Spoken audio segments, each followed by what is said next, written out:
Yo, what is up, everyone? It's House Divided on Election Day. I'm Jeff Ketchum. That's Chad Hastings. Glad to be with you. Like, comment, subscribe to the page. We always appreciate all of those things taking place when you're able to do them. Jump into the Specs chat away, send us your super chats. We've got a full I don't even know if we have enough time to get into all of the things that I want to get into today. But, Chad, we're leading off today with a little recruiting discussion.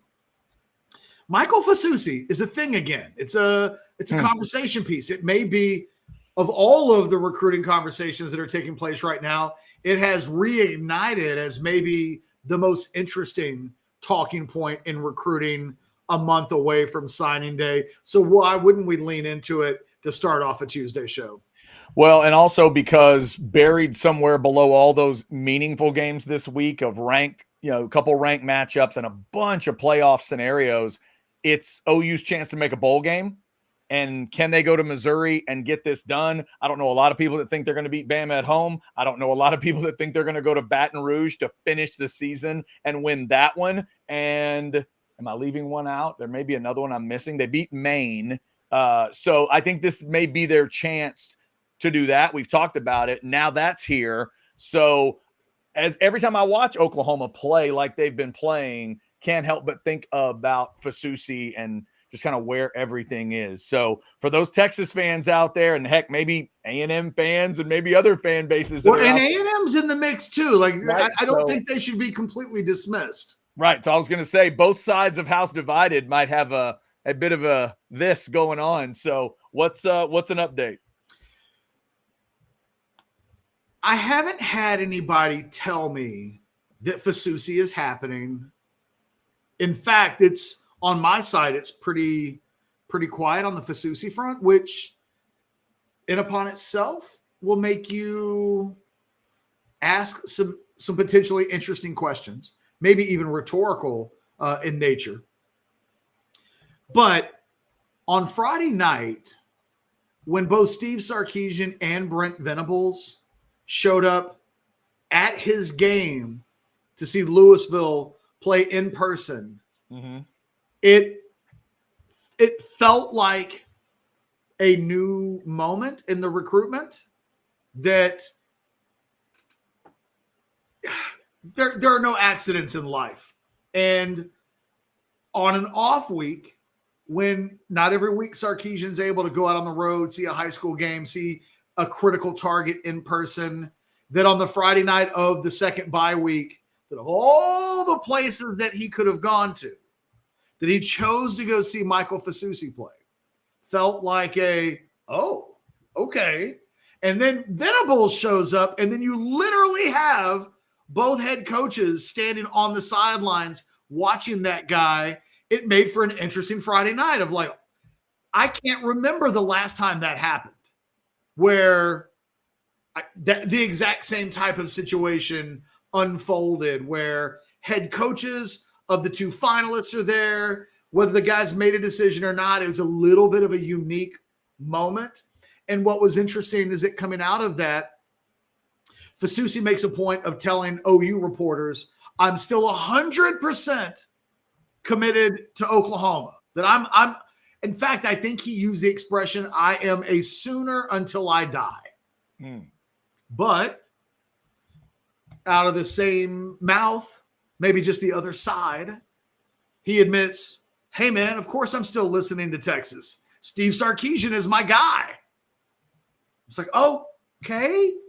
So with a month to go, and again, Sarkisian showing up as he did, I think, indicated a level of interest on the Texas side that is absolutely sincere, and maybe now is the time, after it being a little quiet on that front for the last couple of months, maybe now they're really making the push.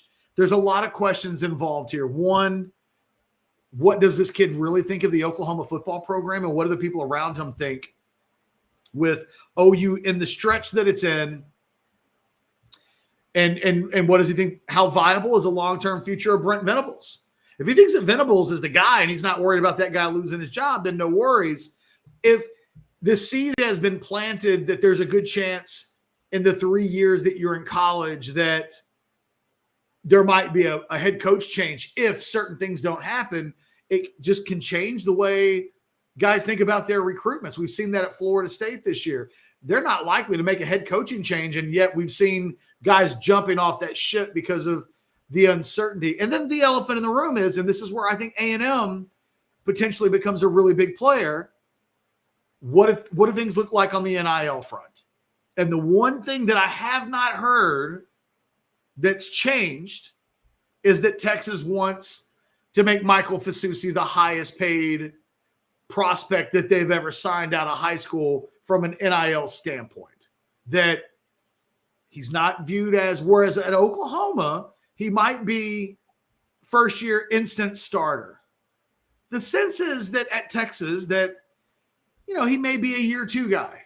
That as much as they like him, I think Texas feels like it's beyond the point where they need to just throw true freshman tackles on the field because they haven't had infrastructure. They got a true freshman in Brandon Baker who's not on the field much this season that will likely be a big factor next season. And I think in all likelihood, they'd like a Michael Fasusi plan that looks a little bit more like a Brandon Baker plan. Is that what Fasusi wants? Is he okay with that? Or does he look at Oklahoma and go, well, look, the one thing I know is that they'll play me right away next year, and I want that. But from an NIL perspective, there's still more money, I think, to be gained from Oklahoma. And this is where I think Texas A&M becomes just a school to keep an eye on, because A&M is highly motivated to land players like Michael Fasusi. I think there's money in recruiting for A&M to spend. This isn't an A&M recruiting class. It's got 5 stars in it. It's like, oh my God, can we find another $1 million or $1 million plus to take care of a guy like Michael Fasusi? So the Longhorns are making an effort. But I wonder what it sounds like from Michael Fasusi's vantage point. What would Texas need to do? What, if anything were to change his mind, what would that look like? And is Texas willing to potentially do that? I think my own perspective on this is, look, Texas is probably telling that kid, we offer so many more things right now than Oklahoma offers, including head coach security. Because if I'm Texas, I'm telling that kid, if they don't win 9 games next year, he's probably gone. And then what? Now, in the age of the portal, maybe that isn't as big of a deal as it would otherwise be when a guy is just, kind of locked into wherever he signs. But there's more long-term security. I think from an NIL perspective, they're saying this. Look, if you want 1.5 million or 1.25 million or something along those lines, then we're probably not the place for you. If, however, you're comfortable with the arrangements that every other 5-star that we sign typically gets, and with the idea that like a Kelvin Banks, your viability from an NIL worth can go up once you prove that you're a badass player, then let's make some music. But I think it would require taking less NIL money. And this kid's really gone out of his way to say he loves Oklahoma. It's where he wants to go. On some level, I'm a Sooner until I die is a pretty emphatic statement to make. But it's become the most interesting recruitment, along with Javion Hilson, the edge player out of Florida, to keep an eye on leading up to signing day. There's not a lot of really exciting things taking place, but the idea that recruitment in the final hours could take a swing or two. I think A&M having the season that it's had, knowing that they also, I think, would probably go above where Texas would from an NIL standpoint to get the deal done. I think the Aggies are somebody that you have to keep an eye on, because if he gets cold feet at Oklahoma at all, but doesn't want to concede any NIL dollars, so it's really important that he's not losing money by changing his mind, then I think the Aggies become a really interesting team to watch, because I think they may go a step or two further to get a guy like Michael Fasusi than I think Texas is motivated to do. So Texas is really interested, so much so that Steve Sarkisian is giving his time commitment to making sure he's seen at that game. But I don't know, and I haven't had it confirmed, that a number of important dynamics inside that recruitment have changed significantly at this point. We do have a super chat. It is about a different name. We will get to that. If you want to throw us a super chat, it will go right to the top of the list. Obviously, we got buy or sell coming later on. We'll talk about the first playoff bracket that will come out tonight. But if you have a comments on Fasusi, thoughts on Fasusi, please jump in to the chat if you like. I think Oklahoma people are nervous. They're more nervous than I think the quotes that Fasusi is giving them would indicate. So that leads me to believe they're having conversations with Oklahoma sources that are telling them, I don't know. And that level of shaky confidence didn't exist 2 weeks ago, but it does seem to be there now.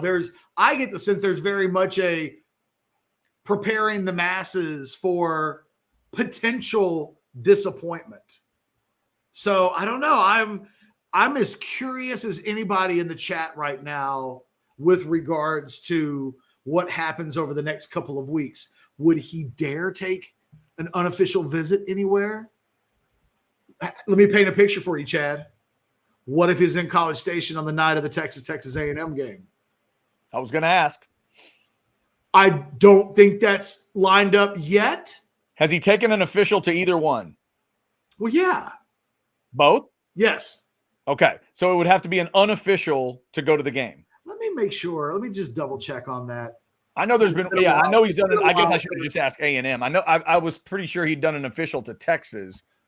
Let me I'm looking at it. Let me just double check. Quite frankly, the Aggies weren't at the forefront of that recruitment. Okay. When it took place. You check that. He visited Missouri. Yeah, he took his official visit to A&M first weekend of June. So it would have to be an unofficial visit. I thought that was right. But so in June, he went, the order of those visits were A&M was first, Oklahoma was second, Texas was third. Texas had the last official visit in June, and Missouri actually had the first official visit back on the 31st of May. Yeah, I thought they were all in there. We get some super chats fired up here. Let's start with a $5. Big money goes first. Thank you, James. And they're both from James. Would UT rather lose Hilson or Fasusi to the Aggies? Is there one you think Texas needs more? Catch. This is a great question, James. I don't have a clear answer. They're two players at critical positions. If we take quarterback out of the equation and say, what are the most important positions in football? Left tackle and edge would be at the forefront of whatever order we were making at that point. Think about the NFL draft and how NFL teams value various positions. I would think Fasusi, you'd rather, well, look, the thing is, you're talking about losing Fasusi to Aggie. I think the general rule would always be when there's a tie, you go in state.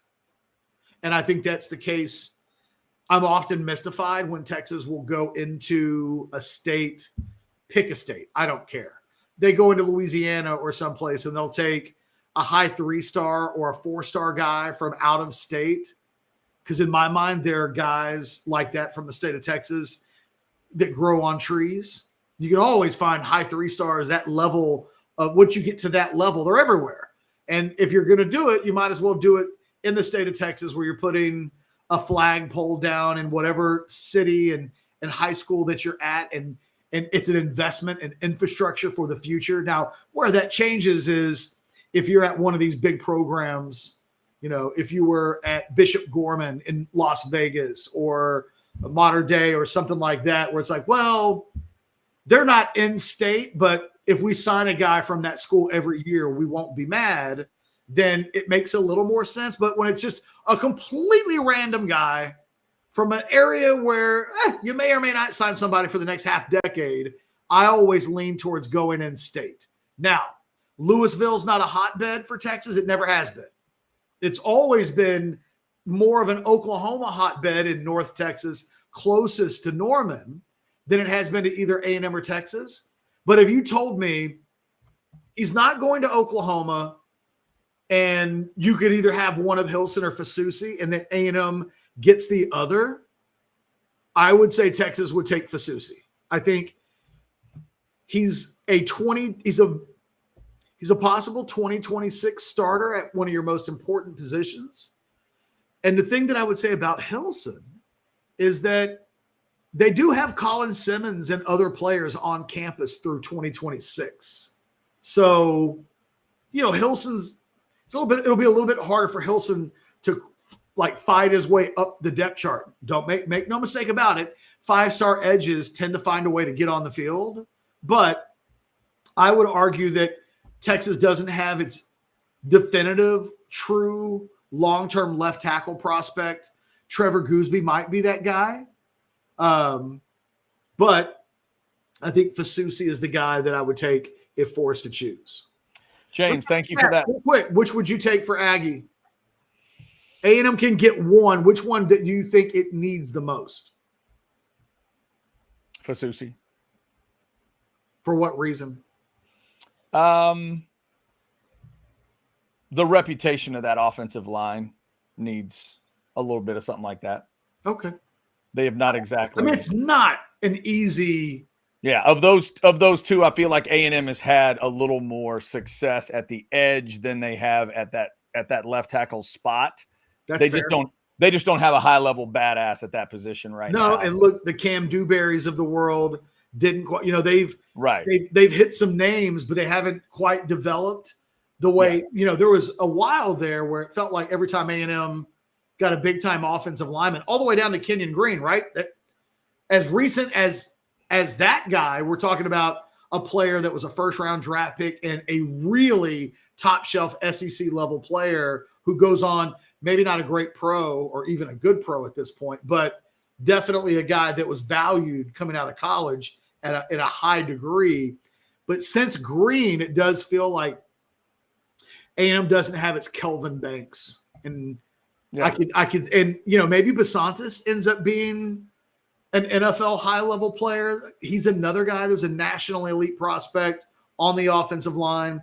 Those guys just haven't quite panned out the way Aggie would have hoped when they landed them. Although maybe it's too soon to say that about him, but Cam Dewberry definitely hasn't been what they thought. They thought they were getting at a minimum a DJ Campbell level player, multi-year starter who plays for a nationally elite team and then eventually becomes an NFL guy. That's not yet what Campbell is, but I get it. It makes sense. James, we see your other super chat there.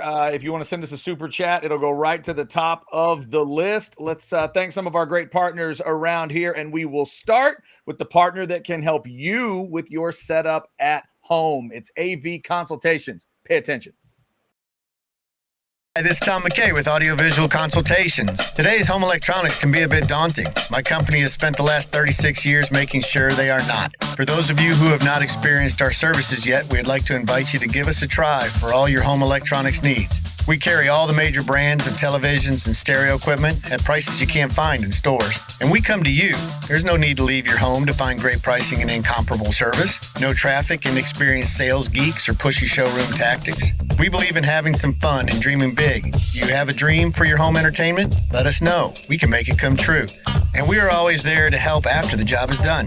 We cultivate clients for a lifetime by treating everyone like their family. No, not those family members. I'm talking about the ones you actually like. So relax, hug your kids, make love to your wife, and smile. Then, when you have a moment, give us a call at 255-8678. That's 512-255-8678. Or online at avconsultations.com. All right, Catch, I held this one off to the side since it is on a different player, but let's throw it in. Also from James, 199. Has Sark kicked the tires on D. Moore, DeCorian Moore? I mean, that they've never stopped. He's incredibly high valued. The recruiting continues.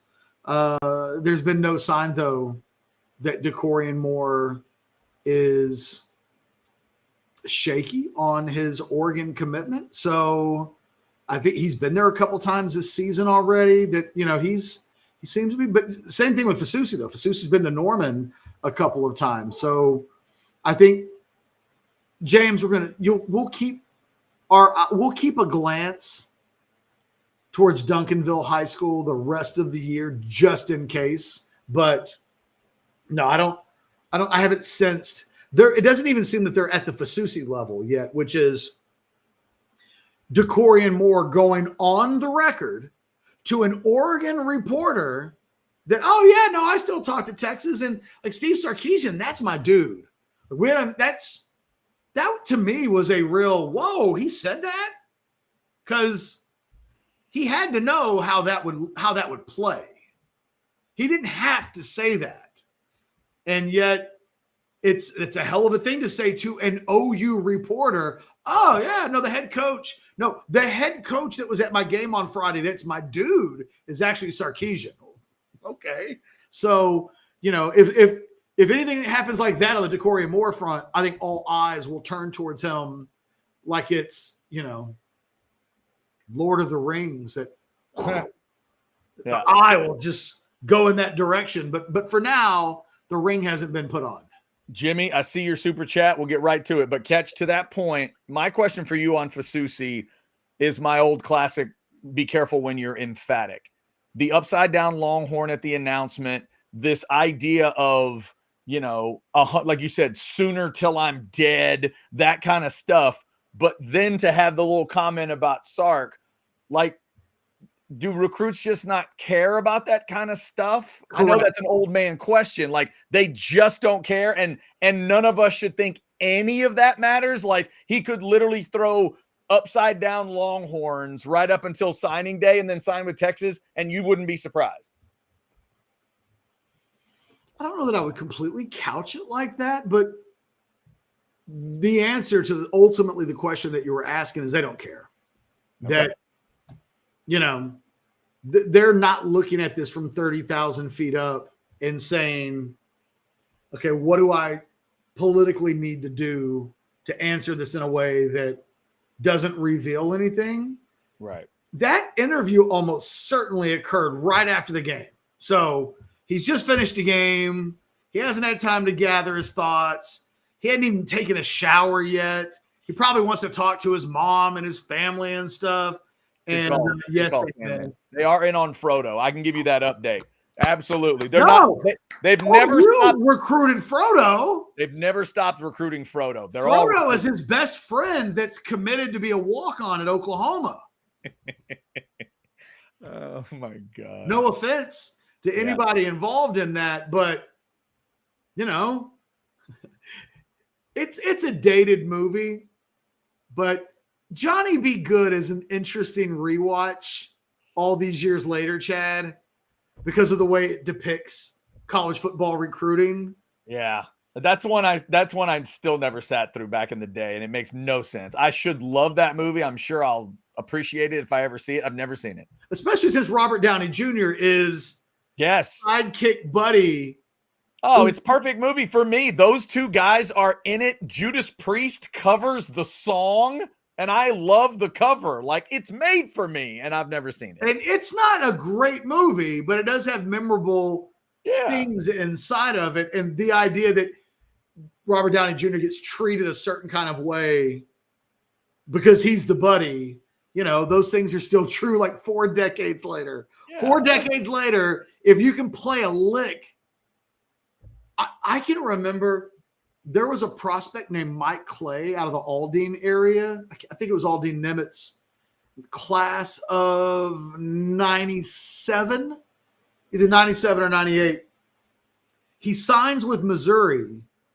Missouri signed 4 guys from his high school. Damn. And none of them were like big time guys. Mm-hmm. It was like, oh, you've got high school friends that if we sign, Missouri back in the day came and got the number one edge player in 1997 from the state of Texas.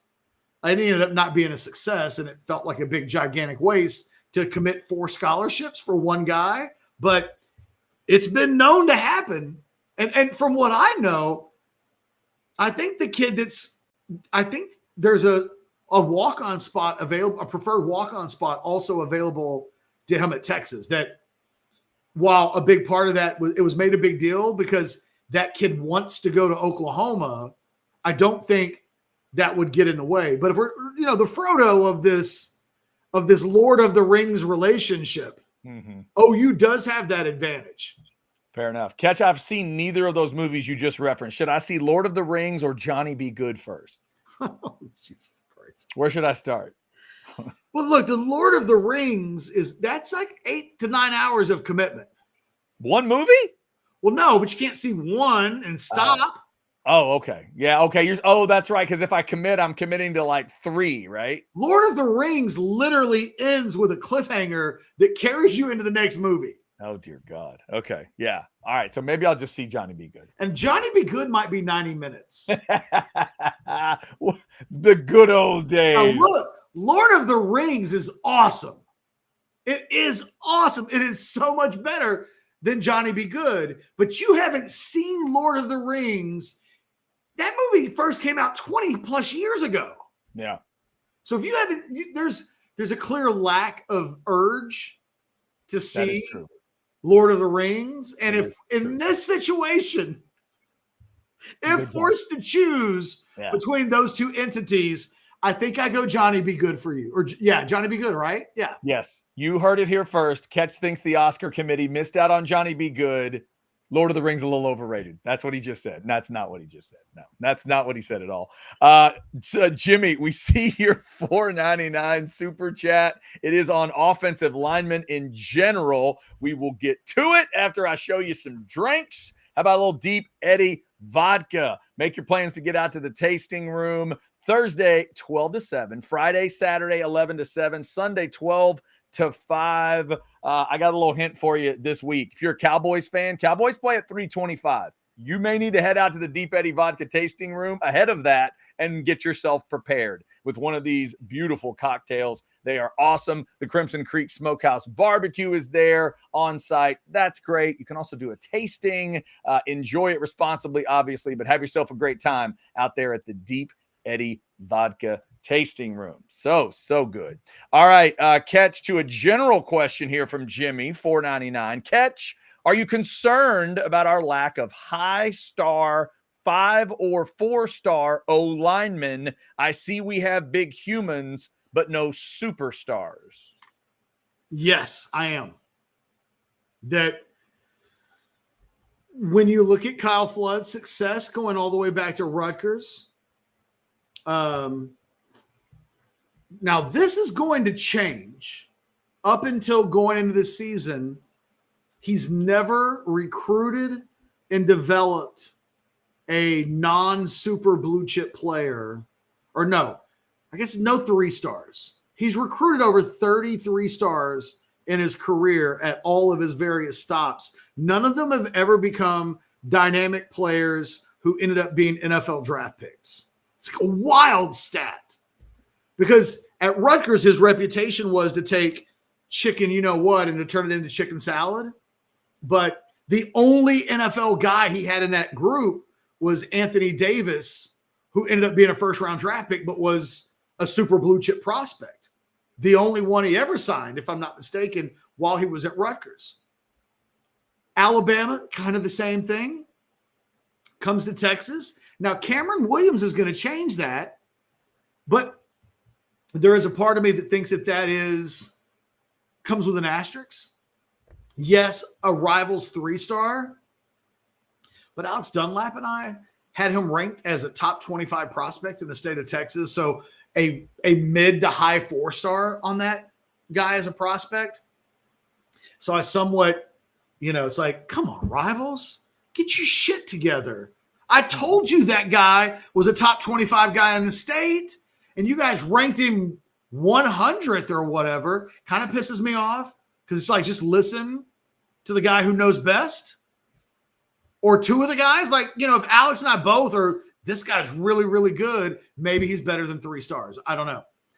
Although we do get them wrong, so it's not like we're infallible. But I'm concerned. Texas, beyond, if you look at this year's offensive line and say this is the offensive line of the present, but none of these guys are offensive linemen for the future, and you look at what's behind them, Trevor Gooseby, I think a lot of people are really excited about at left tackle, even without the big recruiting resume. Brandon Baker is a 5-star tackle who's on the right side and could be the heir apparent to Cam Williams. But beyond that, there's more question marks than there are definitive answers. And I don't know what our expectations should be of,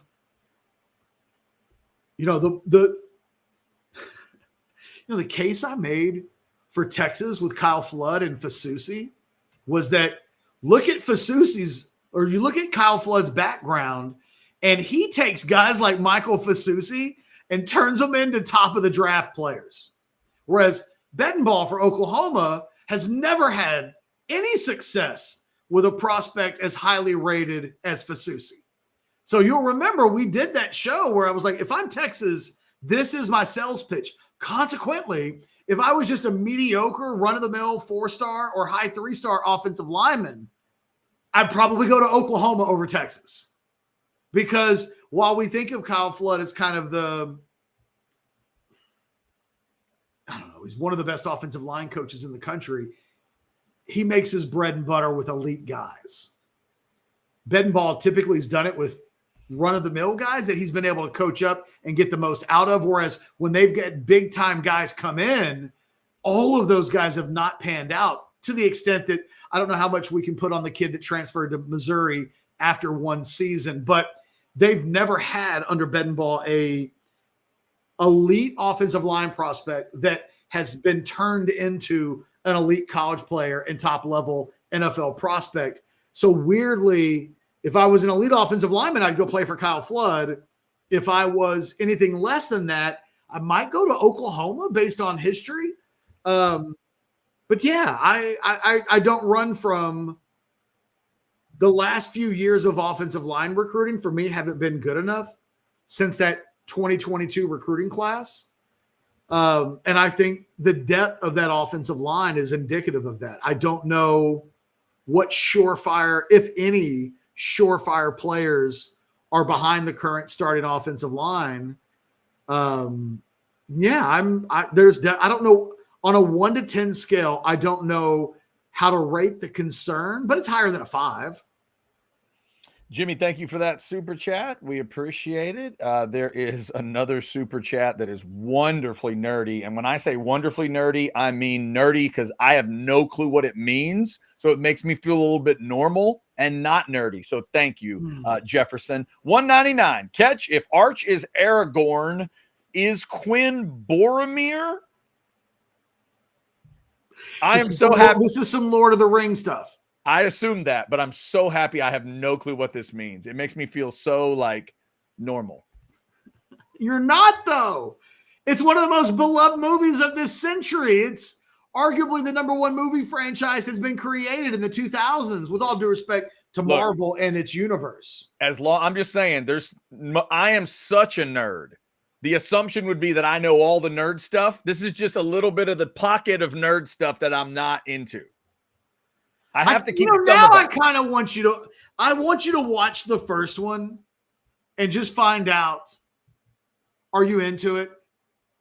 Do you watch it and come out of it and go, got to see 2, got to see 3, I'm Lord of the Rings in, or are you? Yeah, my dad is so disappointed that I've never seen all of it. He loves them. He always tells me to watch them, and I've just never. What's the first one? How does it feel to have let your dad down that way? Yeah, it's tough. I have counseling that I have to do therapy. So is it what am I in for? 3 hours? 2.5? No, they're all 2:45. The last movie is Best Picture winner, but it has about an hour of fluff at the end that the first time you watch it, it's like, oh, well, I needed to see it. But then forevermore, after you've seen it the first time, you're like, I can end it at 2 hours. I'm good. I've seen what I need to see. All right, fair enough. Jefferson, thank you for the $1.99. And just for the people that were throwing these in, for the record, I never saw Forrest Gump, Chad Hastings. Not true, Brad. I saw Forrest Gump. I saw it in the theater. And for Sandman, I've never seen Toy Story. Probably Chad, too. Not true, Sandman. I have seen all the Toy Stories, and I'm kind of excited that there's going to be a fifth one. You guys don't know Chad. How dare you? No, they don't. They think they know you, but they don't. I know. But because you oftentimes come across as I haven't seen that movie guy. But what people don't realize is you like movies and go to the movies. And I would even describe you as a bit of a movie guy, but you have a lane. Oh, yeah. There's certain, there's just certain, and it just depends. Again, sometimes it makes no sense. And I agree. There are two things that make no sense. I have not seen a second of Lord of the Rings, and my child and wife cannot get me to watch all the Harry Potters. I'm not saying I'm never going to do it. I've watched the first two, and we haven't gotten to the third one yet. And my desire to get to them is low. Problem with the Harry Potters is that early on, they're really kid movies. The first Harry Potter's made for 8-year-olds. And yeah, it was hard to be an adult in the 40s and go, you know what I really want to watch? More movies about 9-year-olds. It's just, right. Man, Hermione's hot. Whoa. You know what I mean? Yeah. So Hermione eventually gets to be hot, but only when she's of age.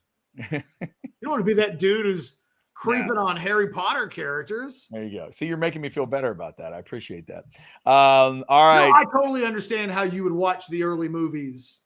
Yeah, and then think, I don't know if this is for me, but the Harry Potter movies do get better as they go along. Yeah, one of these days I need to see him. I just haven't seen him yet. Another super chat. This is from Roberto, $1.99. Have Coach Choice's recruits disappointed?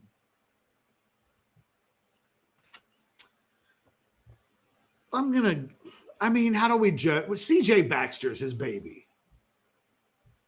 And there's no way to really judge that at this point. Jaden Blue wasn't his baby.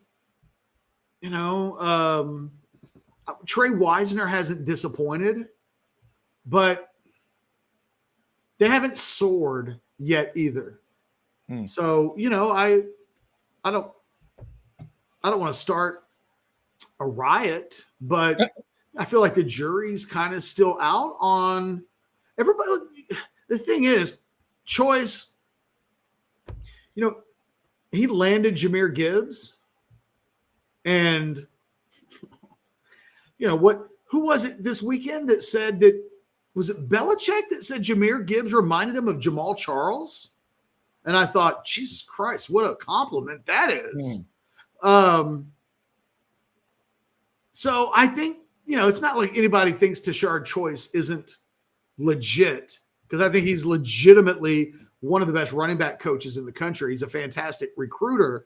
It's almost been about selection as much as actual recruitment. They've got running back commitments going into next year. And are they the right guys? I think that, I think the jury is still out a little bit, but I don't say that with skepticism of Choice's quality, but you're asking, have they disappointed?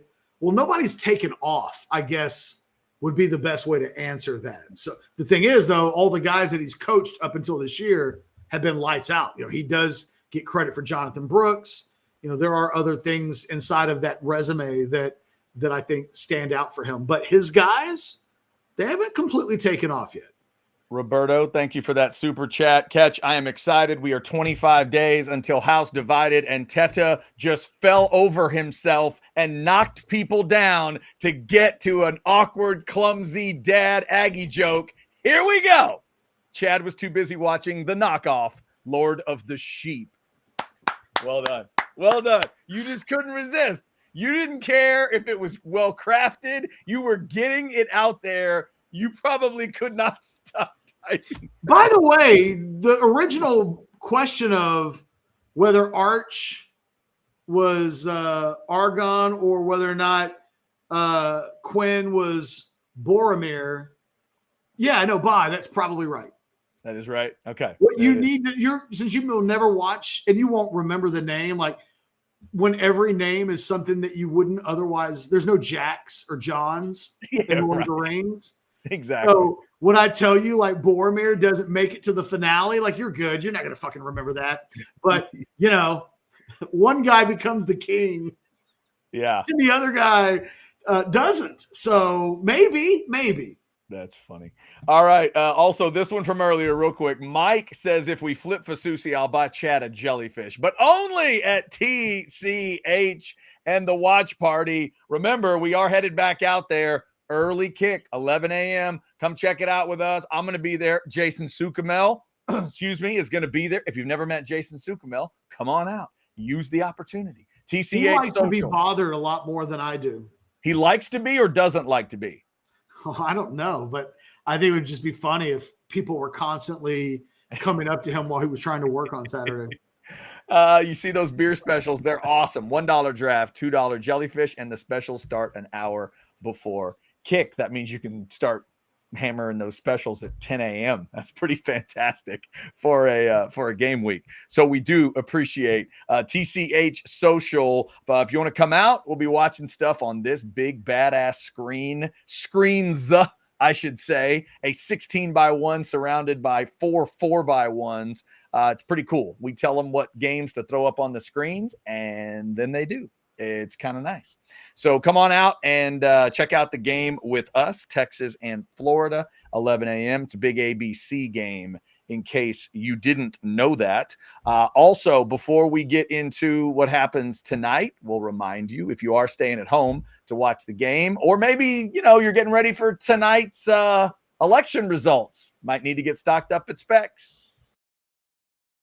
Specs same-day delivery can save the day with our Specs app or online shopping. From world-class wines to hard-to-find spirits and craft beers to gourmet foods, delicious snacks, and spectacular sweets. It's Specs. Cheers to savings. It's kind of the way Ketch and I think about Cowboys games. You're either going to have a little something to celebrate with just in case they do something, and then you got to have something to drown your sorrows. So maybe that's what it is, maybe tonight too. All right, Ketch, you want to talk a little CFP? Because in addition to, an election for a president and other things tonight, there is the first CFP announcement that is coming from the committee. We talked about the excitement that's coming in. I thought this might be a good way to start. I just made a quick little, awkward crap baggish graphic just to show what I think the easiest path is, what the easiest version of tonight could be, and you can give me your reaction. Is that fair? Yeah. Okay. I just took the AP poll. It's pretty simple. AP made Boise 12. So to me, this is all you have to do. Boise's 12. You got to slot Ohio State down slightly because Oregon would be your Big Ten champ. You got to you got to move BYU up because right now they'd be your prospective Big 12 champ. And then everybody else just kind of gets slotted in normally. Nobody gets left out of the top 12. And to me, this is what it could look like tonight. So do you see anything here that looks silly, crazy, weird? Or is there a team that you're not seeing that you're thinking, wait a minute, they have to be in? Well, who's 13? Yeah, give me 13. 13 is SMU. Give me 14. LSU. Give me 15. A&M.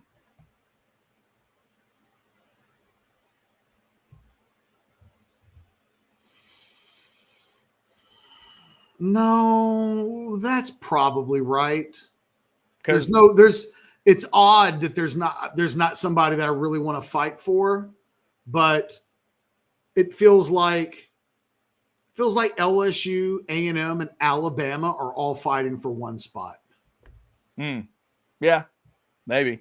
And an Alabama loss would make certainly LSU more viable as a 2-loss team that just defeated the other 2-loss team.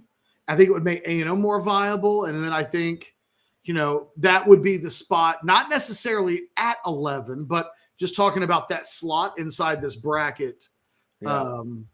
The other thing, Catch, and I'll throw it up real quick and just tell everybody to focus on two numbers. Focus on 10 and 11. You made an argument once when we were going over some perspective ideas of, well, what if you flipped 10 and 11 in this case to avoid a Bama-Texas game because they're in the same conference? One of the things to keep in mind is the committee has told us they won't do that they're not going to move a team or multiple teams just to avoid conference stuff. So we'll just kind of pay attention and see what happens there. But I kind of like that idea. I'm an NFL guy. So if it just so happens that the Bills and Dolphins play a playoff game, well, so. Yeah, that's the way I feel. Right? Let them play. But here's the other thing, Ketchin. Looking at these rankings, and knowing there's a 12 team, you asked the perfect question. And here are those teams and what I would say about them. Because right underneath the 12, SMU, if they want to gripe, all right, well, you got one loss. Go win your conference. LSU, you got one conference loss. You can still win the SEC. A&M, same thing. Go win your games. Beat Texas. Go to Atlanta, and you'll have an argument. Ole Miss is 16. You're playing Georgia this week. Go make your case. Iowa State, don't lose like that again. You go win the Big 12, and we'll have a discussion. Catch, Army's at 18. Do you realize Army plays Notre Dame? I didn't know that. Just saw it today. Like, wait, huh? Army is at Notre Dame. They normally get made fun of, the Irish, for playing the academies. Not this year. They whip Navy, but Army goes to them. If Army wins that game against like a top 10-ish Notre Dame, they'll make a hell of a case to jump Boise and become that G5. Clemson sitting with 2 losses. You can't lose again, but you could go maybe fight for the ACC, although that's tough. Colorado can still fight for the Big 12, et cetera, et cetera. But I love every team in the top 25 can envision a pathway that gets them in. It's what's going to make this month really fun. You know, that Alabama LSU game is a perfect example. That's an elimination game for all intent and purposes for the loser of that game. And, you know, it's not a game that in normal seasons we'd pay attention to it. Oh, sure. It might be, in a lot of cases, the game of the weekend. Yeah. And now but the stakes involved in what the winner potentially gets versus what the loser potentially gets is not the type of theater that we've had. And I can't wait to see some of it unfold. Again, we've talked a lot about just Texas and Texas A&M. That feels like an elimination game for potentially both of those teams. Although if Texas has 2 losses, I think they would still get in. But if there's a 2-loss Texas and a 2-loss Texas A&M probably jumps ahead of Texas in the pecking order. Yeah. In that case, and you're at least flirting with definitely going on the road. So, you know, I think the thing that I'll be looking for the most is of how does the committee initially slot the 1-loss teams? Because based on how – and look, the thing is, if one team's behind another, but then they play a big game next week, then it's like, oh, well, their resume is viewed as inferior to the teams in front of them. But should they win a big game, we'll know, okay, well, they've been behind, but now they've added a piece of the resume that they didn't previously have. Does that push them above?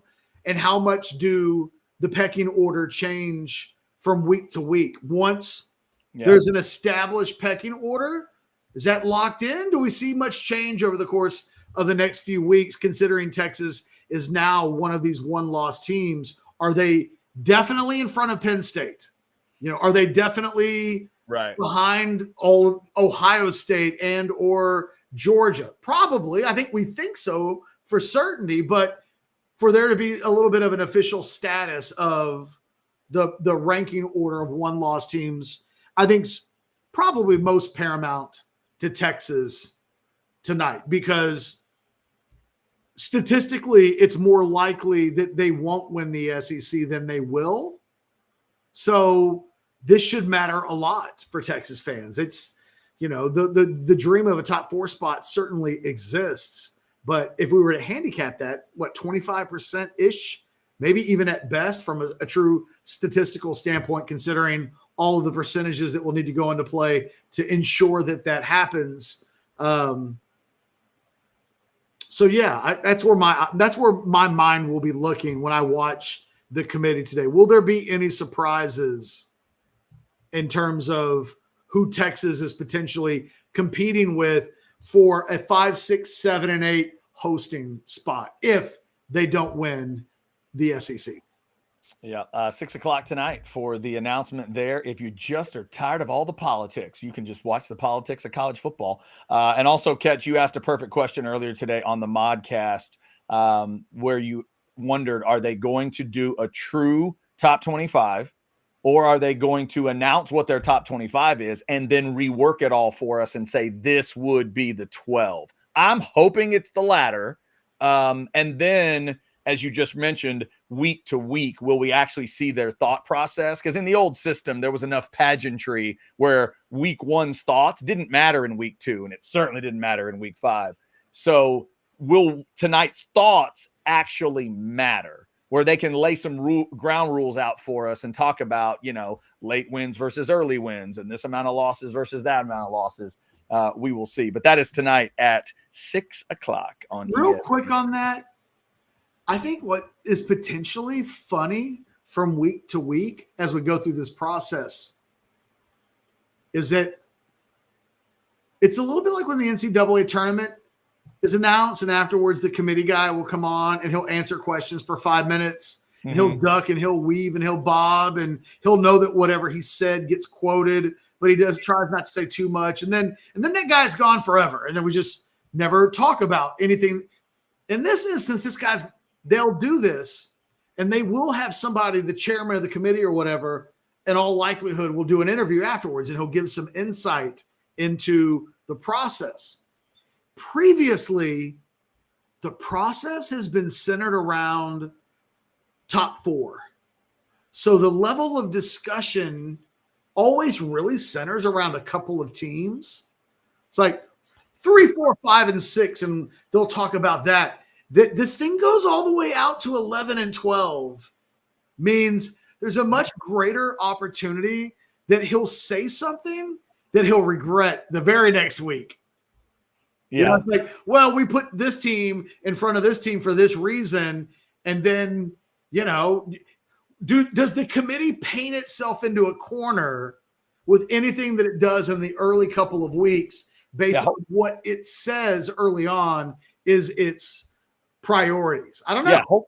Hopefully, there's so many spots. Hopefully they're allowed to just free think this through, and I think it'll be a much easier process because, like you said, they don't have to be pinned in. The one I always think of, because it did affect my team, I always think of that Notre Dame A&M thing in like 2020.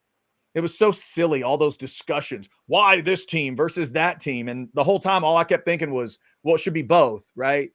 Like they're the number 4 and 5 team in the country, and you don't have a system that allows for that. That's dumb. They should both play. And now we don't have to have that anymore. Like 4 and 5 is so right now. What's 4 and 5? Can you imagine, Ketch, if we were discussing Miami and Texas?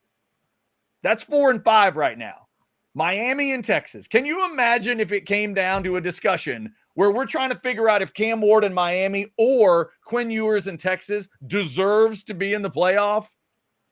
It's silliness. We don't have to worry about that. Now we have a number, and it's twice the number they need. So yeah, they ought to be able in these Tuesday night events to flex a little bit. And they should be able to you don't talk politics of football. You talk football. You say, if anybody's mad, go win. We have set up a system that rewards that. And if at the end your team's got 3 or 4 losses, then you ain't got no room to bitch. Yeah. That's it. We're going to get that. I mean, it'll be so simple at the end because there's going to be a fan base going, wait a minute, we only lost to blah, blah, blah, and blah. It's like you just made the argument. Get to your bowl game. Get to the Citrus Bowl and shut up. Like that. That's all it's going to be. All right, Ketch, you got anything else today before we hit a little buy or sell? Well, it depends. Okay. Did you see the content piece I posted over at orangebloods.com about Anthony Hill and the Butkus? I did not. So real quick, Okay. I think there's a good chance that Anthony Hill can win the Butkus this year. That there's nobody who's obviously ahead of him.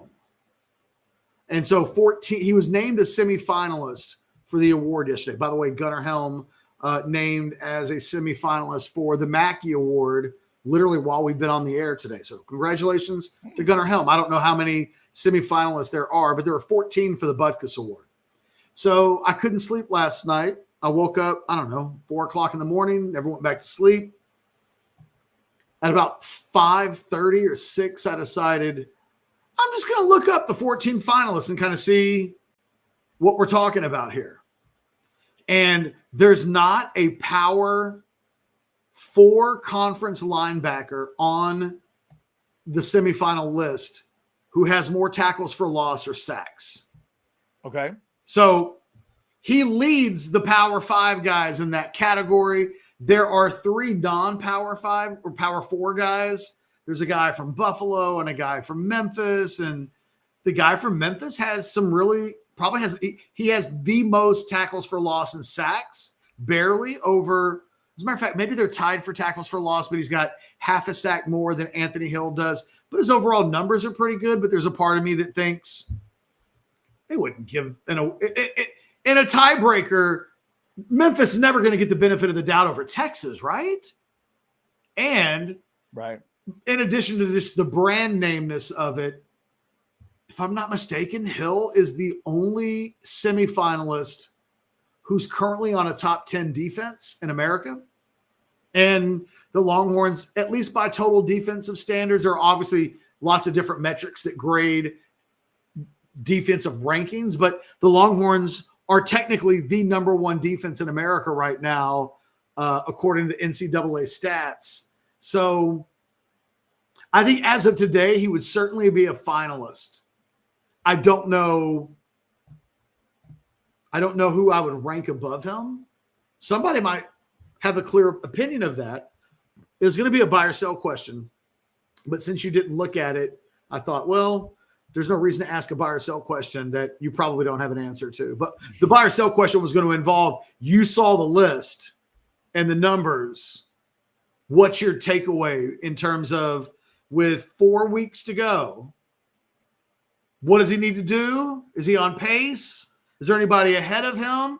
I wrote the article and had a hard time trying to figure out who the real competition for the award was. That's interesting. We just had a buy or sell super chat come in from Money B. See what Money B's doing because it's almost 1 o'clock. Money B, we will get there. We will get to buy or sell. In fact, there's a couple different super chats that we need to get to. We will do that. Real quick before we do it, let me hit you with some sinus and snoring specialists. I had a weird night last night where I was dealing with rain plus the cat and trying to get the cat indoors so it's not getting rained on all night. And therefore, I didn't get to sleep as long as I wanted to, and I was just thinking about the cat the whole time. But I still was able to get pretty good rest because of sinus and snoring specialists, because I breathed better than I did way back in the day. 2017 is when I got things taken care of at sinus and snoring specialists. I sleep better even when I don't sleep as long as I want to, and that's great. Getting that recuperative sleep, that's what you need. Breathing through your nose properly, that's what you need. So if you are a mouth breather like I was, you need to go get that checked out, and don't be taping your mouth shut. That's not how to do it. That's not how to get it done. Go find out how to get it done at Sinus and Snoring Specialists. You'll meet Dr. Slaughter, and he will start to tell you all the different options they have, both surgical and non-surgical, that other places just don't. They've helped a ton of people. They can help you too. Sinus and Snoring Specialists. Feel clear, rested, and healthy. SinusSnoringENT.com, or you can call them at 601-0303, or obviously there's your QR code right there. All right. Let's grab these super chats here. Well, we got a little warm-up buy or sell catch from Money B. Buy or sell Taylor Rooks, hotter than Maria Taylor. Who's Taylor? I don't know. She was on the call last night for the Texas-Ohio State basketball game. Taylor Rooks. Hang on. I You're know doing exactly. a Google search? Oh yeah, okay. I saw her. I saw her interviewed recently. She is beautiful, and from what I can tell, really talented. I would sell as well. I'm a Maria Taylor guy in that discussion. No disrespect, but no disrespect at all. I really dig Taylor Rooks. In fact, I know what it was, Catch. I saw an old episode of Bomani's show that I had not seen. I was clearing stuff off my DVR, and he interviewed her, and it was fantastic. So yeah, Taylor Rooks does definitely good work. But I'll go Maria Taylor. it's they're two different styles. They are. To me, that's a weight class. It's like, well, it's like picking two MMA champions and saying, which do you like more than the other? And it's like, well, they're different in a lot of ways. So I'll take Maria Taylor, but Taylor Rooks. And definitely two people that if I can have two people in broadcasting, like women in broadcasting, and we're going into a dark alley and I need somebody that can protect me because I don't know how to fight. And I think they might be able to hold their own. I kind of think both of them be all right. I think both of them will be good, specifically Maria. All right. We have a couple others. I wonder how she would take that compliment. Maria? Yes. I don't know. Yeah, Maria, you're sexy in a lot of ways, but one of them is I just feel like if we were walking down a dark alley and someone tried to accost us, that you could handle your own. I feel like she could take care of herself. I'm not saying that's necessarily a sexy thing. I think it's more of a I don't want to die thing. I think she could help me from dying. For whatever that means. I don't know what it means. I don't either. I just think she could do it. All right. You want these super chats real quick, or do you want to do buy or sell? Let's do the super chats. Let's give the people what they want. They paid the money. Let's pay them off. Tracy $2 says, when is this one-on-one basketball game, Jeff? Is this still referencing you and Bianco? Is that what he's asking about? No idea what that's referencing. I'm assuming you mean Jeff and Bianco. I don't think that game is happening anytime soon. I don't think it's happening, but thank you for asking the question. Jefferson 199. Chad, if Arch is HBK, is Quinn X-Pac? Okay. I see what that might be the funniest super chat of the week. I see what you're asking. From what I have seen from both Arch and Quinn, how dare you for comparing either one of them to X-Pac? That is what I would say. That is silliness. All right. How dare you denigrate X-Pac like this? Oh, okay. Sorry. If you're doing a comparison where somebody's HBK, the other somebody, you can't be X-Pac. Does X-Pac go in front of Badass Billy Gunn, or is Badass Billy Gunn in front of X-Pac in the hierarchy? Oh, Billy Gunn. For me. Yeah. For me, Billy Gunn. But I was always annoyed by X-Pac. He was kind of like a loud hood ornament to me. I feel the same way. Okay. Whereas Billy Gunn helped to add to the DX thing. X-Pac didn't? No. Not as much as Billy did. Not as much as Billy did. No. Just not as much as Billy. Not as much as Billy. Yeah. I mean, there were those, all of that group, China included, carried X-Pac as far as I'm concerned. Fair enough. All right. By the way, there's a sheer photo of Taylor Rooks. She's wearing a green sheer dress. Uh-huh. Google that. If you guys are into Taylor Rooks, I have never seen this particular photo before. It's informative. All right. Fair enough. All right, Kat, you want to buy or sell here? I'll buy. I'll take your questions first. My questions first. Here we go. Buy or sell number one. The Le'Veon Moss injury is enough to change your pick for November 30th. Sell, but it probably reinforces the pick that I'm going to make. I think Texas is going to win that game, but I've always thought that it was 27-25 kind of a game. Maybe if I need to see Texas play the next couple of weeks. If it doesn't get better,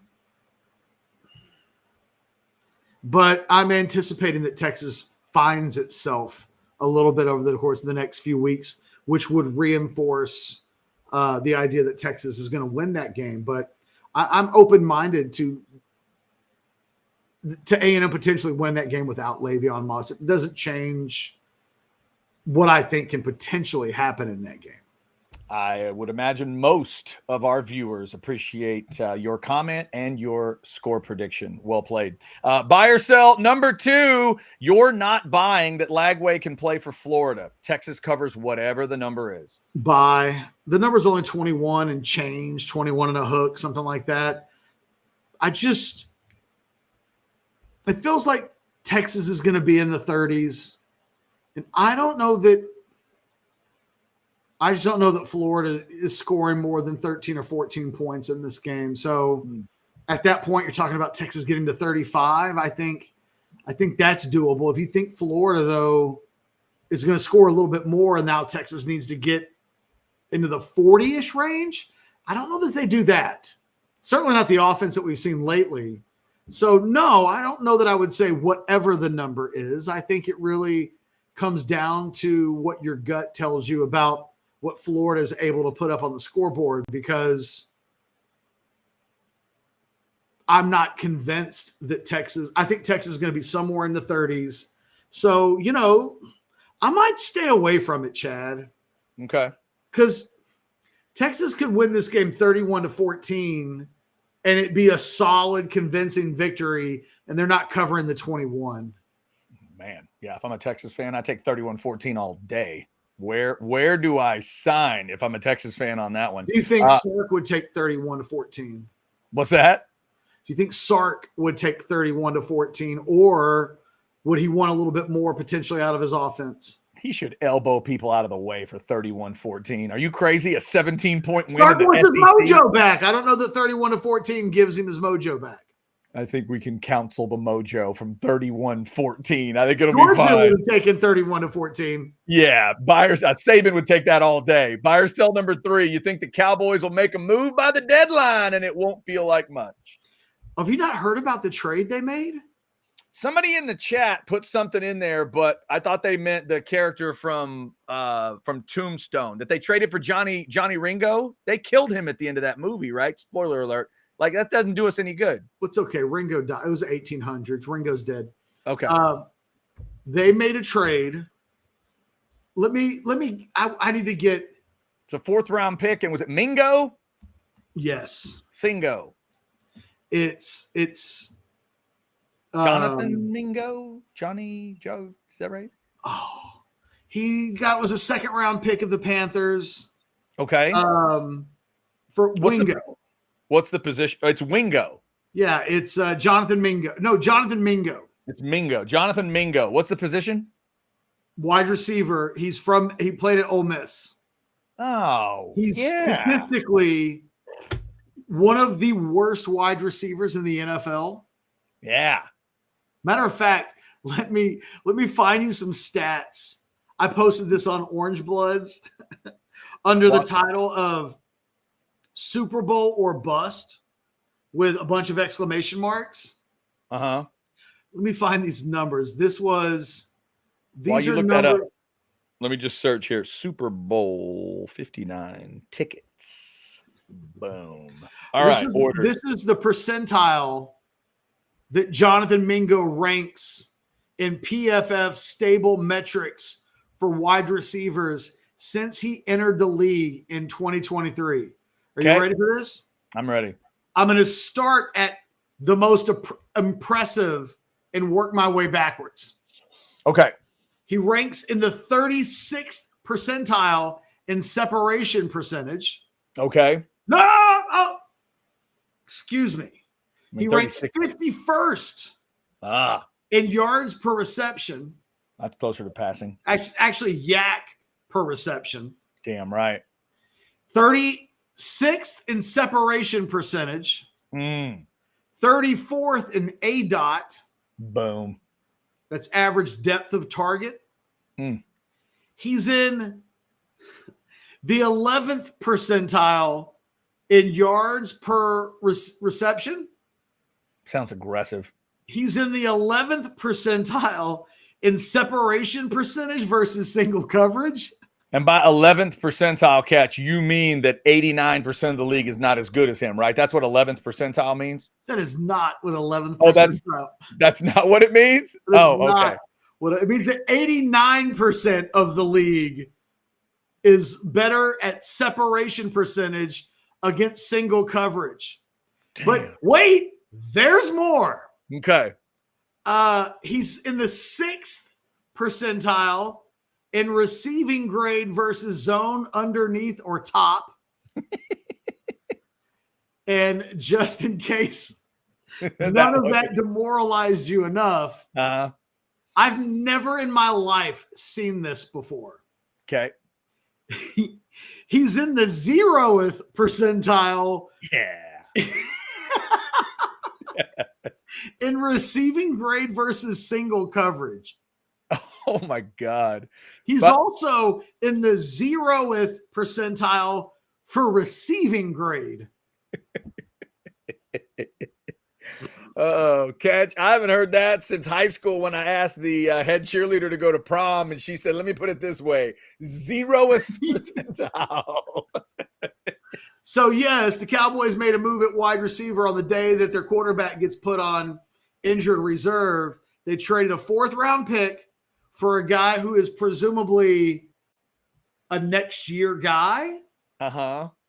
And they'll have 2 years of team control. It's a trade that makes 0 sense. They gave up more for Jonathan Mingo than they received for Amari Cooper. So what you're saying is, here we go. No, I'm not saying here we go. You're not because saying that. Here we go, guys, out. I see. Yeah, that's true. That is true. He is out.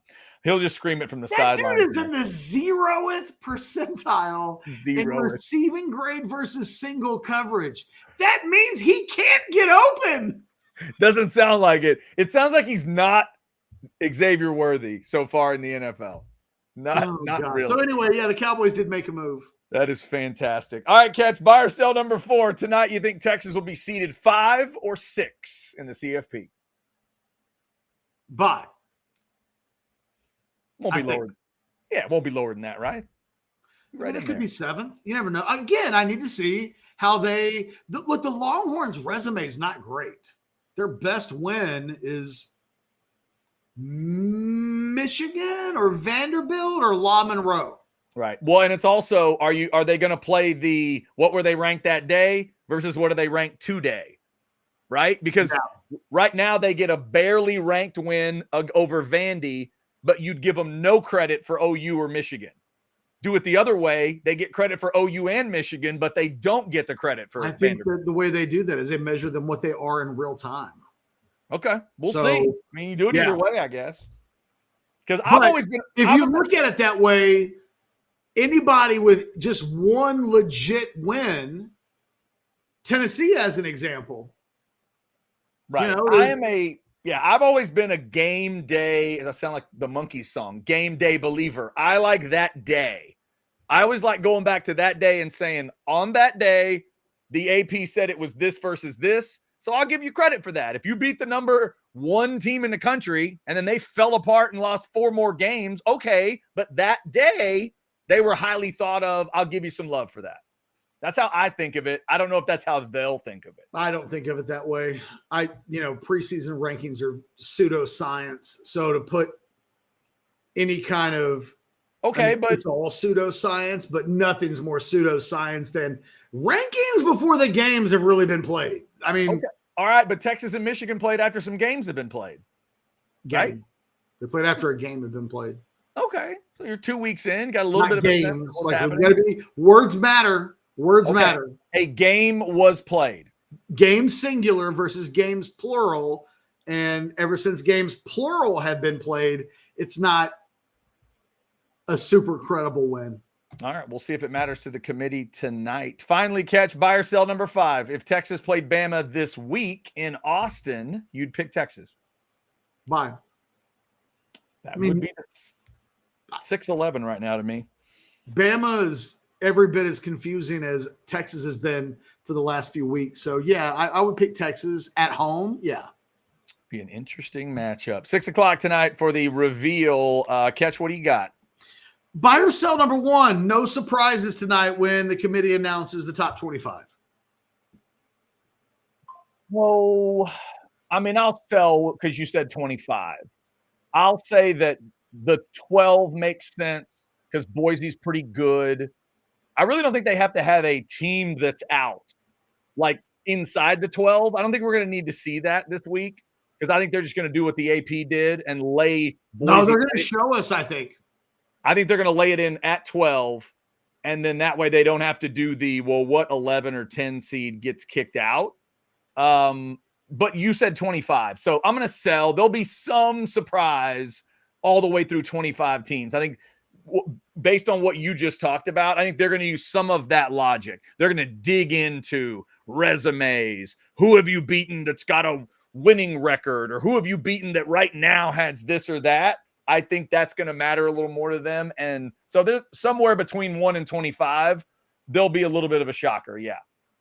Buy or sell number 2, the Aggies lost in basketball last night to Central Florida, and Central Florida stormed the court, which means that in the last 3 days, not including today, A&M has seen both a field rush against them and a court storm.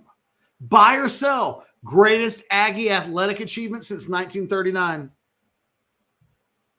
You proud of yourself? You look proud of yourself. You really do. Like sometimes I ask these questions for the people, and I feel like the people in the chat that would make sheep jokes will appreciate what I just did. I feel like people should go back and watch your delivery because I could almost sense a bounce. I felt like it was almost like you were boxing, like you were shadow boxing and kind of ready to go. Obviously, that's a sell, but well-constructed joke. Well done. Well done. Buy or sell number 3. Hey, let's keep it fair. You watched the Longhorns against Ohio State last night, and Trey Johnson is incredible. But the rest of that Texas offense, trash. I'm going to have to sell overall. I didn't realize they had a game. My bad. I felt really bad. I felt really bad when I realized, like, oh, my goodness. But I didn't know they had a game. You want a hot take? Can't comment. I got a hot take for you. Hit it. Trey Johnson, 1 game into his college career at Texas. Second best offensive player in school history. Wow. He's played a game and you're going that far? Yeah. Damn. Okay.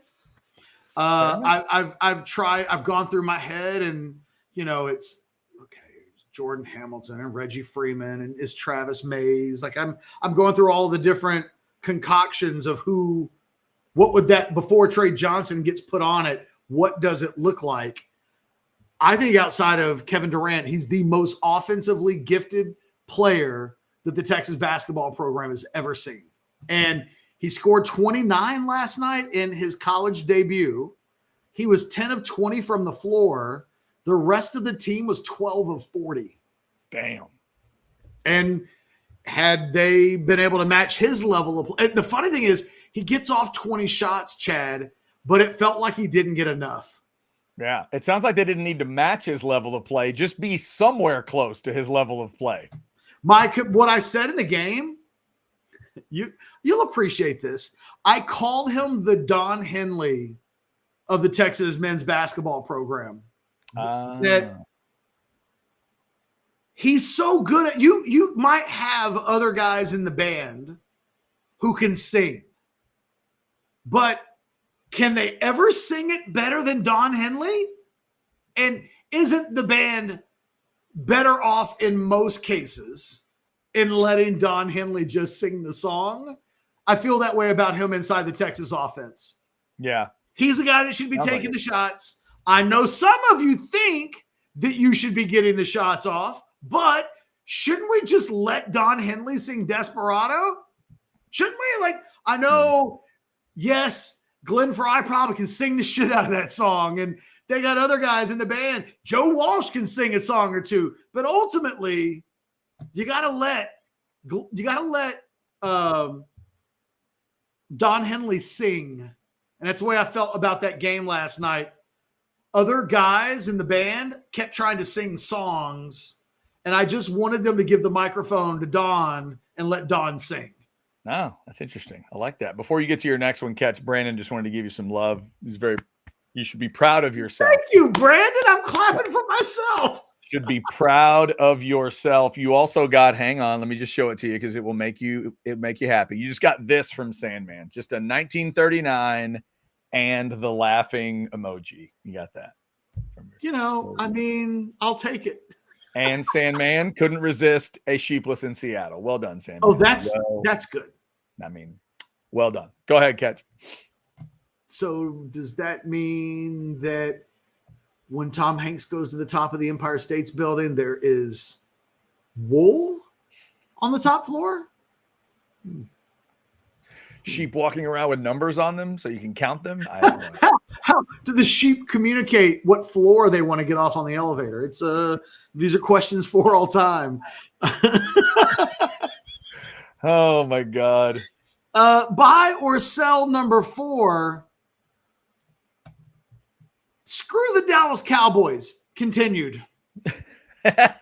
Yeah, bye. But not unexpected, right? This is when the girl that is mean and rude, that is gonna like make your friend look stupid, is mean and rude and makes your friend look stupid. We said it yesterday. Jerry never follows through on these comments. He is never telling the truth when he says it, and he's always going to disappoint you.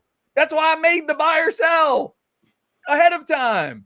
I knew he wasn't going to trade for anybody that mattered. Catch, did you watch DeAndre Hopkins play last night? Did you watch that? There's a difference between the rest of certain people and the rest of the dudes that Jerry and Stephen Jones go after. That's the rest of DeAndre Hopkins. He's gotten Patrick Mahomes' trust like that. Other receivers on that team are thinking, hey, how come I couldn't? And D-Hop is like, because you're not me. I'm still me. You can put me in a Titans jersey, but that doesn't mean I'm not me. That ain't who the Cowboys go after. Derrick Henry is on a team, and it matters. He's on a team, and it matters. These guys that are on the Cowboys team don't matter. And I'm not shocked that today is going to come and go, and all those stats that you said is what Jerry goes with. How the hell does he face the music after that? Well, I thought the 0th% meant that 100% of the guys were not that good. Sit down, Jerry. Sit down. Sorry. Hey, so ESPN. I tell you what, I'm going to hold this. I'll give you buy or sell number 5. All Buy or sell number 5, Dan Campbell is going to win a Super Bowl in Detroit. Whoo! Man, that'd be a hell of a story for old Captain Grit. Mahomes and Andy Reid do still exist. I will play the math and say sell because it's a damn hard thing to do. Had you said gets to 1, I think I'd have bought it. Wins 1, I'll sell. But they're a lot of fun to watch, and I root for Dan Campbell for some obvious reasons. But I think there's a Super Bowl trip in his future. Yes, I think they're going to win the Super Bowl this year. God, I hope so. I hope you're right, especially if he can be the one that stops this Chiefs madness. That'd be an incredible story. All right, so the headline made me click. Okay. The headline on this ESPN.com story is grading the Jonathan Mingo trade, massive overpay for the Cowboys, ? So I'm like, well, I got to go see what that. So before I give you the grades. Yeah. Well, no. I'm going to let you guess the grades. What do you think they gave Carolina? Like a sneaky, snidely whiplash A. Yeah, they got an A. Yeah. What do you think the Cowboys got? An F. They got a D+. Oh, that's nice. But let me read to you what they wrote. Okay. And you tell me whether or not the D+ should be an F, okay? Okay. The non-contending Cowboys, hold on, quote. The non-contending Cowboys just gave up a real asset for a player who doesn't look like he can hang on an NFL field for more than a season into his career. In 24 games with the Panthers, Mingo, who was selected with the number 39 pick in last year's draft, has caught 55 passes for 539 yards, and he sits at just 0.8 yards per route run. Oh, I'm going to need some time to grasp what that means. To make matters worse, Carolina had been phasing out Mingo, dropping him to 30% of the team's offensive snaps in 2 of the last 3 weeks. Now, hold on to your britches. His advanced numbers are disastrous too. Mingo ranked 108th out of 109 wide receivers in overall score via ESPN's receiver scores in 2023, 21 on a 0 to 99 scale. okay. That was largely driven by a poor 21 open score, the most important category for predicting future performance. Jeez, that is the nicest D+ that's ever been typed into a story. Like, they just didn't mean that. We can't. If we want our reporters to be able to talk to people in the Cowboys organization in the future, Yep. we can't ever give out an F. Yeah, it's the same question I asked you yesterday about why doesn't the media ever call Jerry out? And you said access, because they're going to lose the access. They feared losing something. But yeah, that description is not a D+. That's not a D+ description. That is an F description. They went to a position that wouldn't have helped anyway. They looked at their whole situation, and the answer to them was, you know what we need? A wide receiver. And not only did he do that catch, he went to the worst possible one. Like, the first idea I would tell him is wrong. Jerry, that's not what's wrong with your football team. You think you're not wherever you want to be because of a wide receiver? Really? Okay. Well, if you're going to get one, that's all you're thinking of. Go get a good one. I'm okay with getting Jonathan Mingo if you're buying low. You can't take a guy who's been awful in his NFL career and buy high. I mean, what would make sense? A 7th? Like, Carolina should have got like a 7th back, right? Maybe a 6th. The Cowboys gave up a 4th? Is that what you're telling me? They gave up a 4th and get back a 7th. Okay, get a 7th. And they traded a 4th, which, if you're not paying attention, might be a really high 4th round pick when it's all said and done. I have zero expectation. Look, the Cowboys are 3-5. Dak is out till December. They're playing for a draft pick. And the scary thing is this how they end up with Shedeur Sanders? Oh, geez. So you're saying there are 2 picks coming to the Cowboys or just one? Just one. Mingo in the 7th round pick. Okay, Mingo and a 7th, and then a 4th and a 7th go the other way? Just a 4th. Just a 4th. Okay. Oh, my God. Yeah. But you gave more for a guy. And the thing about this is, because this, if you were a contending team, you would say, well, we've got control of him this season and 2 more seasons. But this is now a wasted season. He's not even going to be catching passes from the quarterback that matters upon showing up in Dallas. Mm-hmm. So what you've really done is trade a 4th for a guy that you have control of for 2 more years, as opposed to keeping that 4th round pick and drafting a guy that you would have control of for 5 years. So it's just dumb. And it never mind. I'm good. No, it's what they do. It is what they do. Catch, the only good news I've got for you, and it's not good news for you, it's good news for me. The only good news for me in this story is that this Sunday, my wife and I have a concert to go to, and I had a little consternation about, wait, there's a Cowboys game at 3:25. Are we going to have to pay attention? Am I going to have to pay it? Now it's just like, it can almost be a throwaway. I'll check my phone to see what the score is, like right before I walk into a concert. You really need to go back and watch the Cooper Rush-led Cowboys. Exactly. Probably not. Yeah, now it's Cooper. I'll probably record it because I'm sick, but there's no way I'm going back to watch it unless something crazy happens. I was having a conversation with somebody last Monday. And they were asking like a get to know me type of question. And they were like, what is a pet peeve of yours? and I just said stupidity. And the person said, well, give me an example of stupidity. I have my example now. Yeah. Because I know the Cowboys are never winning anything, so why should I even be upset about this? Because it's stupid, and I hate stupidity. And there's no way to rationalize that this was a good thing. You could probably get Mingo on the waiver wire in 6 months. Yeah, that is so crazy. Catch, let's blast through a couple super chats that came in here real quick. Tracy, $5. Thoughts on college football awards being done after the season instead of during the playoffs? Playoff performances matter, in my opinion. I tend to agree. Is that the way what do the pros do? They wait till it's all done? They announce it like right before the Super Bowl at the like an NFL events. Right. deal. So they don't wait all the way through their championship.